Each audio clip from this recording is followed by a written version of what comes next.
നമസ്തേ എല്ലാവർക്കും PSC ടിപ്സിലോട്ട് സ്വാഗതം. ഇന്ന് മെഗാ LDC ക്രാഷ് കോഴ്സിന്റെ ഡേ 1 ആണ്.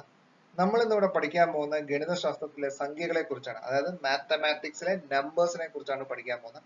ആദ്യമായിട്ട് ഈ ചാനൽ ആരെങ്കിലും സബ്സ്ക്രൈബ് ചെയ്യാനുണ്ടെങ്കിൽ സബ്സ്ക്രൈബ് ചെയ്യുക, ബെൽ ബട്ടൺ അമർത്തുക. നമ്പേഴ്സ് അഥവാ സംഖ്യകൾ എന്താണെന്ന് നമുക്ക് നോക്കാം. സംഖ്യകളെ നമ്മൾ പലതായിട്ട് തരംതിരിച്ചിട്ടുണ്ട്. നാച്ചുറൽ നമ്പേഴ്സ് അഥവാ എണ്ണൽ സംഖ്യകൾ അഥവാ നിസർഗ സംഖ്യകൾ അല്ലെങ്കിൽ കൗണ്ടിങ് നമ്പേഴ്സ്.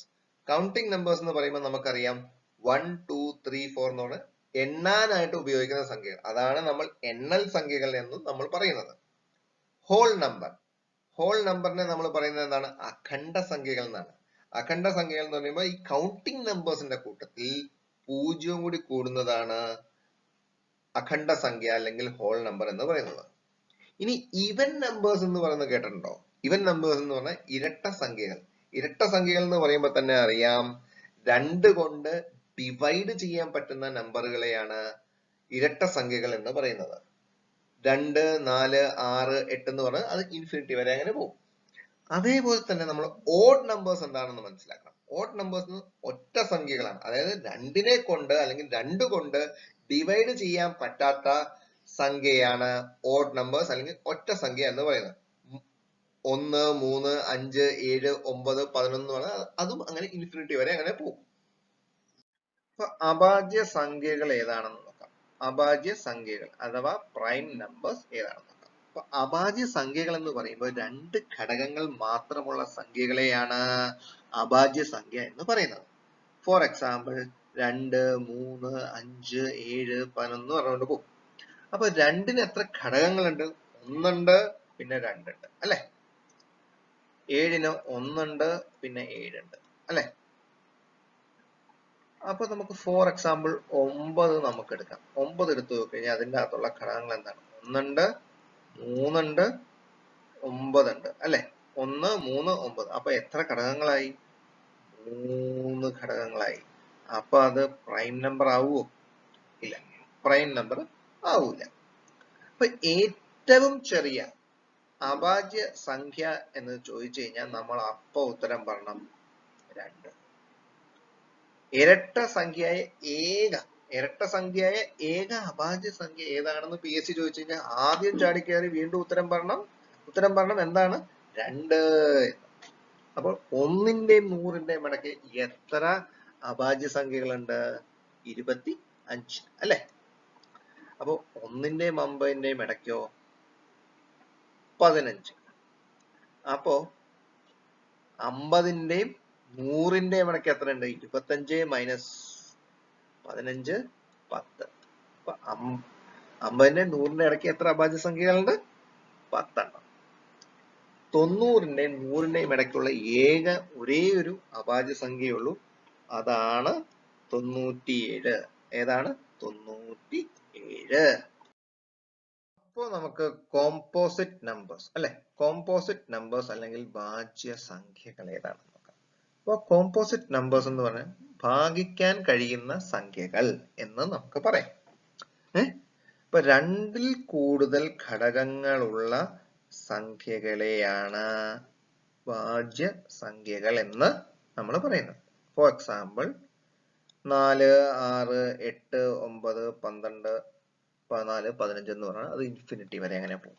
അപ്പൊ നമുക്ക് 4 എടുത്ത് നോക്കുക. അപ്പൊ 4ന് ഏതൊക്കെയാണ് ഘടകങ്ങള്? 1 ഉണ്ട്, 2 ഉണ്ട്, 4 ഉണ്ട് അല്ലെ. അപ്പൊ 6 എടുത്ത് നോക്കുമ്പോ ഏതൊക്കെയാണ് ഘടകങ്ങള്? 1 ഉണ്ട്, 2 ഉണ്ട്, 3 ഉണ്ട്, 6 ഉണ്ട്. അപ്പൊ ഭാജ്യസംഖ്യ എന്താണെന്നുള്ളത് നിങ്ങൾക്ക് എല്ലാവർക്കും മനസ്സിലായി എന്ന് ഞാൻ വിശ്വസിക്കുന്നു. നമുക്ക് അടുത്ത സ്ലൈഡ്. അപ്പൊ നമുക്ക് പെർഫെക്റ്റ് നമ്പേഴ്സ് അഥവാ പരിപൂർണ സംഖ്യ എന്താണെന്ന് നമുക്ക് നോക്കാം.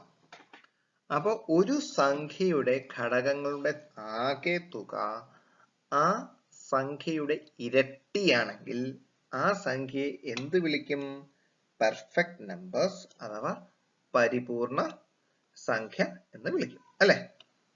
അപ്പൊ ഫോർ എക്സാമ്പിൾ നമുക്ക് 6 എടുക്കാം. 6 ആണ് ഏറ്റവും ചെറിയ പെർഫെക്റ്റ് നമ്പർ അല്ലെ. അപ്പൊ 6ന്റെ നമുക്ക് ഫാക്ടേഴ്സ് അഥവാ നമുക്ക് എന്ത് നോക്കാം? ഘടകങ്ങൾ നോക്കാം. 6ന്റെ ഘടകങ്ങൾ എന്തൊക്കെയാണ്? 1, 2, 3, 6. അപ്പൊ അതിന്റെ സം എത്ര വന്നു? അതിന്റെ സം അഥവാ ആകെ തുക വന്നിരിക്കുന്നത് 12 അല്ലെ? 12 ആണ്. അപ്പൊ 12 വന്നു കഴിഞ്ഞപ്പോ അത് 12 എന്താണ്? 6ന്റെ ഇരട്ടിയാണ് അല്ലെ?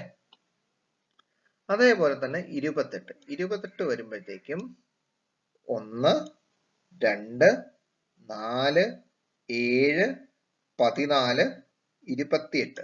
അപ്പൊ അതിന്റെ സം അഥവാ ആകെ തുക എത്ര വന്നു? 56.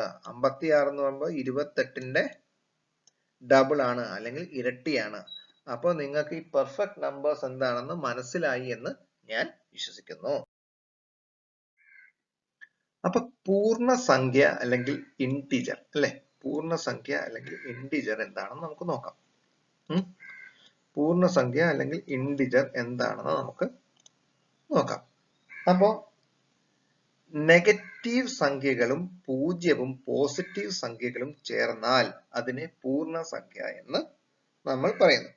അപ്പൊ നമുക്ക് എന്താണ് നോക്കാം. അപ്പൊ -5, -4, -3, -2, -1, 0, 1, 2, 3, 4, 5, 6, 7, 8. അതേപോലെ മൈനസ് നമുക്ക് ഏത് വഴി താഴത്തോട്ടും പോവാം, മറ്റേ പോസിറ്റീവിനകത്ത് എത്ര വേണമെങ്കിൽ മുകളിലോട്ടും പോവാം അല്ലെ?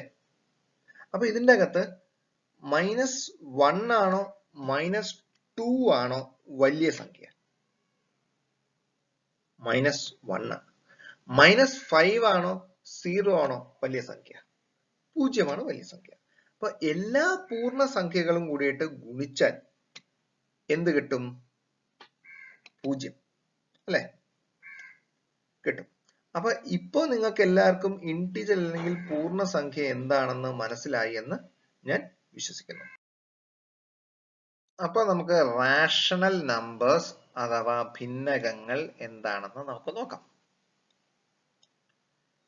a/b എന്ന രൂപത്തിൽ എഴുതാൻ കഴിയുന്ന സംഖ്യകളെയാണ് ഭിന്നകങ്ങൾ എന്ന് നമ്മൾ വിളിക്കുന്നത്. അപ്പോൾ b ഒരിക്കലും എന്താവാൻ പാടില്ല? 0 അല്ലെങ്കിൽ 0 ആകാൻ പാടില്ല. അപ്പൊ റാഷണൽ നമ്പേഴ്സിന് എക്സാമ്പിൾസ് എന്ന് പറയുന്നത് 3/1, 3/4 അങ്ങനെ ഈ രൂപത്തിൽ എഴുതാൻ കഴിയുന്ന ഏത് നമ്പറിനെയും, അതായത് a/b എന്ന രൂപത്തിൽ എഴുതാൻ കഴിയുന്ന ഏത് നമ്പറിനെയും നമുക്ക് എന്തായിട്ട് വിളിക്കാം? റാഷണൽ നമ്പേഴ്സ് എന്ന് നമുക്ക് വിളിക്കാം. അപ്പൊ റാഷണൽ നമ്പേഴ്സ് എന്ന് പറയുന്നത് എല്ലാവർക്കും മനസ്സിലായി എന്ന് ഞാൻ വിശ്വസിക്കുന്നു. അപ്പൊ ഞാൻ അടുത്ത സ്ലൈഡിലോട്ട് പോവുകയാണ്. അപ്പൊ നമുക്ക് ഇറാഷണൽ നമ്പേഴ്സ് എന്താണെന്ന് നോക്കാം. അതായത് അഭിന്നക സംഖ്യ എന്താണെന്ന് നമുക്ക് നോക്കാം. a/b എന്ന രൂപത്തിൽ എഴുതാൻ കഴിയാത്ത സംഖ്യകളെയാണ് എങ്ങനെ? a/b എന്ന രൂപത്തിൽ എഴുതാൻ കഴിയാത്ത സംഖ്യകളെയാണ് എന്ത് വിളിക്കുന്നത്? അഭിന്നക സംഖ്യ എന്ന് വിളിക്കുന്നത്. ഫോർ എക്സാമ്പിൾ √3, √2 എന്നൊക്കെ പറയുന്നത് അഭിന്നക സംഖ്യ ആണ്. അപ്പൊ എല്ലാവർക്കും അഭിന്നക സംഖ്യ എന്താണെന്ന് മനസ്സിലായി എന്ന് വിശ്വസിക്കുന്നു. അപ്പൊ എല്ലാവർക്കും ഇന്നത്തെ ക്ലാസ് ഇഷ്ടപ്പെട്ടു എന്ന് വിചാരിക്കുന്നു. ഇഷ്ടപ്പെട്ടവർ ലൈക്ക് ചെയ്യണം, ഷെയർ ചെയ്യണം. അതേപോലെ ഈ ചാനൽ സബ്സ്ക്രൈബ് ചെയ്യാൻ മറക്കരുത്, ബെൽ ബട്ടൺ അമർത്താൻ മറക്കരുത്. നമ്മുടെ ടെലിഗ്രാം ലിങ്കിന്റെ ഡീറ്റെയിൽസ് ഈ ചാനലിന്റെ ഡിസ്ക്രിപ്ഷൻ, അതായത് ഈ വീഡിയോയുടെ ഡിസ്ക്രിപ്ഷനിൽ കൊടുത്തിട്ടുണ്ട്. അതിൽ ജോയിൻ ചെയ്യണം. അപ്പോൾ എല്ലാവർക്കും അടുത്ത ക്ലാസ് വരെ ഒരു ചെറിയൊരു ഇടവേള.